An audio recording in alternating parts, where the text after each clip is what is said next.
You know, when you're rereading your own manuscript and you hit a section of dialogue and you think, wait, did character A just say something that sounds exactly like character B? Or even worse, do both of them sound exactly like me?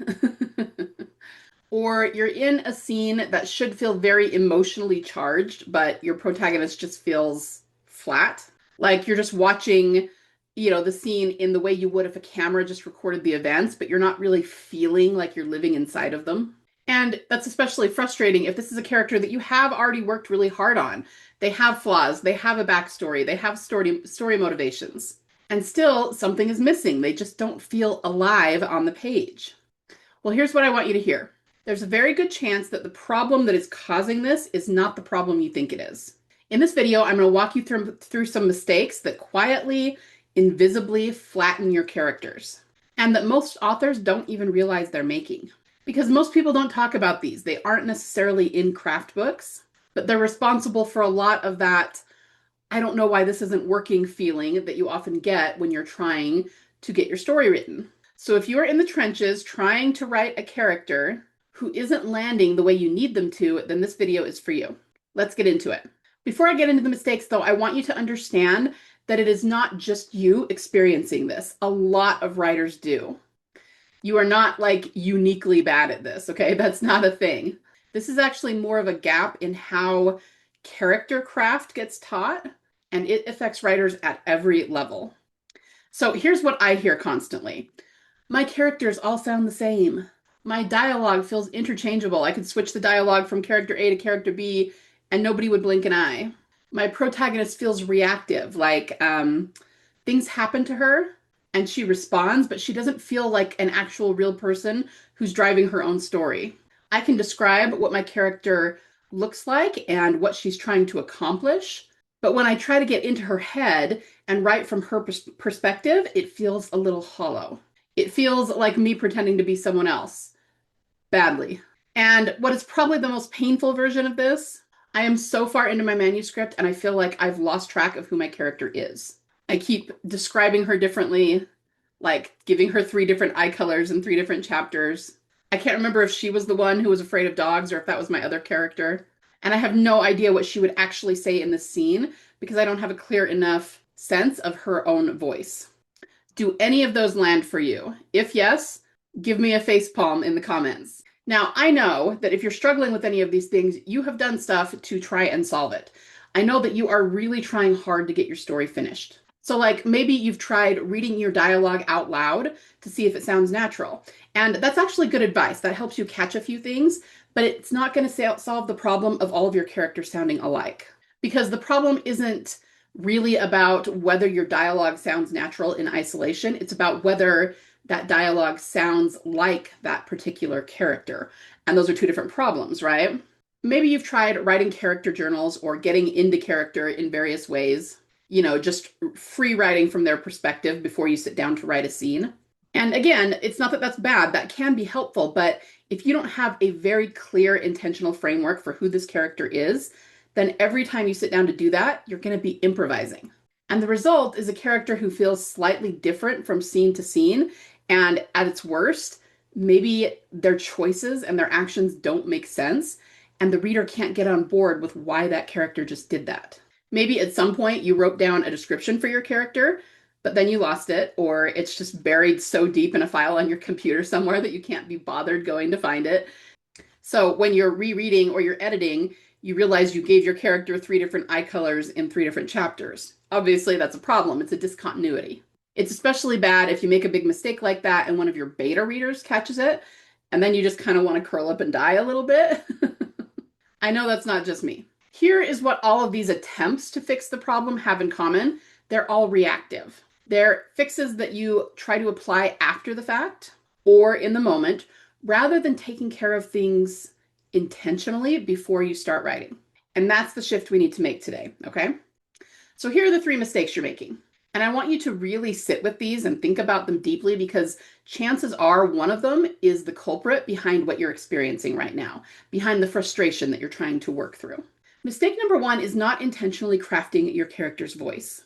And I want to be really specific in what I mean by character voice here, because That's another one of those terms in our industry that gets thrown around a lot, and people have a really hard time actually defining what it means. And not so much, objectively what it means, but functionally and mechanically. How do you craft a character voice? What is it? What do you need to do? So I want to define it really clearly here. Your character voice is the consistent, specific way that they use language. It is specific to them and it conveys the uniqueness of who they are. Okay, so it is their vocabulary and the type of words they use. Think somebody who is very intellectual and very well educated versus somebody who is very ignorant. The types of vocabulary they use are going to be different. It is the figures of speech they use. It is the kinds of things that they say over and over again. It can be colloquialisms. It can be things like metaphors that come from their upbringing or from their culture or from the industry they work in. Okay, so it's not just their dialogue. It is the things they say over and over and over again and the way in which they say them that makes it unique to them and actually is part of their character. And here's the thing, it is very rare that character voice will simply emerge organically if you start writing. Sometimes it does for very, very seasoned writers who've been doing this a long time. But for most writers, especially those just starting out, your character voice is going to stay generic, meaning it defaults to the author's natural voice. It's just going to be your voice coming through, unless it has been intentionally built. Okay, I want you to think about the difference in Pride and Prejudice between Elizabeth Bennet and her sister Jane. Now, they have been brought up in the same culture, in the same village, even in the same family. So it would be very, very easy for them to sound very, very alike. But they don't. On the page, they come across completely differently. Elizabeth is quick, ironic, quick to judge, quick to laugh, whereas Jane is warm and generous and slow to believe anything bad about anyone. You absolutely could not swap the internal monologue of these characters and have it work. Readers would immediately know, wait a minute, this is not Lizzie, this is Jane, right? And Jane Austen did not stumble into that distinction. She did not just start writing and organically let the voices figure themselves out, right? She built it deliberately based on who the characters are. So the mistake isn't that you don't know how to write distinct voices, it's that you haven't actually sat down and intentionally crafted this character's voice before you started writing. You've been improvising their voice scene by scene, and improvised voices tend to drift, okay? They blur, they default. And the fix here is not complicated or difficult, but it does require a little bit of attention and intention. You need to decide consciously what makes this character's voice theirs. What words do they use and phrases? What words would they never use? Where do they over-explain? Where does their insecurity come through in the way that they're talking? How do they express emotion when they are talking and interacting with others? Once you've done this work and you know exactly what their voice sounds like, staying consistent with it on the page becomes so much easier because you have something concrete to check yourself against. Mistake number 2, you haven't intentionally crafted your character's personality. Now, you might be thinking, well, wait a minute. No, I have thought about my character's personality. I know that my protagonist is introverted and stubborn and loyal to a fault. And okay, great. That's a fantastic starting point. But here's the problem. It's a list of adjectives. It's not necessarily a personality. All of those things are more like a description of personality. And those things are very different when it comes to being in the middle of a scene and trying to figure out what your character is going to do. Because here's where the character's personality actually matters. This is where it gets really practical. Personality matters most in moments of friction, or in fiction, what we would call conflict, right? In moments of choice, in moments of pressure. That's when you need to know in your bones how this specific person processes stress, how they handle conflict, whether they would go quiet or loud when they're scared. I like to call these emotional reactions, planning exactly how a character shows emotion, what they would do in the moment, that sort of thing. That is personality in action, and that is what makes your character feel three-dimensional versus flat. Now, you can use any personality system here. I personally like the Enneagram. And yes, I know I've mentioned in previous videos that personality typing systems have limits, and they absolutely do. But they can also be useful if you go beyond just what the number and the basic description of the personality is and look at stress behaviors and integration behaviors so that you know how they're likely to react to certain things in the moment. And this gives you something really concrete to work with. You get a picture of how a character behaves when everything is falling apart versus on their best day. And that is very, very useful for plotting your character's arc, okay?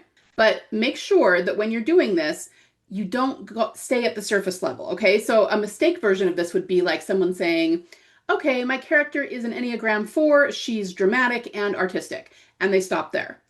That is just like the very surface level writing advice in the craft books that I'm always harping on, because it doesn't actually tell you how to take what is being said there and translate it into what goes onto the page in your story, right? So don't make the mistake of just doing that. That's not really planning. All that is doing is reading about a personality type, but it doesn't help you put it into your story, okay? So you need to ask the harder questions here. Given this person's specific personality, what is their default pattern when they feel threatened, okay? What about when they're in love? How do they show that based on their personality? What about when they're embarrassed? When they feel betrayed? What does this type of personality do under a specific type of pressure? So you want to take the personality you've chosen for them, find 2 or 3 traits that that personality type has, and then look at your story and say, how would they react when this happens in my story, when this happens in my story, when this happens in my story? That is how you bring their personality across on the page. Because your plot is full of pressure. And every time your character hits a pressure point, your readers are going to be watching to see if the character responds like herself. If she does, they feel it. They feel connected to her. They believe what's happening. If she doesn't, if she responds in a way that is convenient for your plot, but not true to her personality, a reader is going to feel that too. They may not be able to articulate that necessarily, but they're going to pull back emotionally. The connection they have with the character suddenly doesn't feel authentic anymore. And that's when you start to get notes like, I didn't really connect with this scene. So the fix here is just intentionality. It's just taking a few extra minutes to think about it deeply. Get to know your character's personality, not as a list of traits, but rather as a living dynamic system for how they respond to certain types of pressure, to certain types of situations. And that is going to make all the difference in how well your reader feels like they know your character. All right, mistake number 3, you are not keeping a character Bible. And this is the most practical of the 3, the thing that you can actually do something with, sit down today and just start doing this. It's the most immediately fixable. So if you are going to do one thing after you finish watching this video, do this. There are a lot of people out there that talk about story Bibles, and they're just a way to keep track of everything you have written so far, especially if you're doing a series. But I advocate keeping a character Bible. The character Bible is a living document, okay? You can keep this in a notebook, you can keep it in a file on your computer, on your phone, whatever works best for you. But this is where you keep track of everything about your character. So physical description, personality traits, emotional reactions, voice notes, the wound, the limiting belief, maybe even a quick description of the transformation. You can keep their insecurities here, their relationships, their speech patterns, their contradictions, anything that you have established that needs to stay the same, you need to keep in this character Bible. It's going to be your single source of truth for this character. And I cannot tell you how many authors I talk to who are deep in a manuscript with no central document. And I'm not going to lie, unfortunately, I have been guilty of this as well. And it's not fun. Because what that means is that maybe you have notes, but they're scattered across 4 different places or platforms. Maybe some of them are digital, maybe some of them are sticky notes that you can't find anymore. You have something that you remember and you think you put into your story, but you're not sure. And the result is like an amateur level of inconsistency.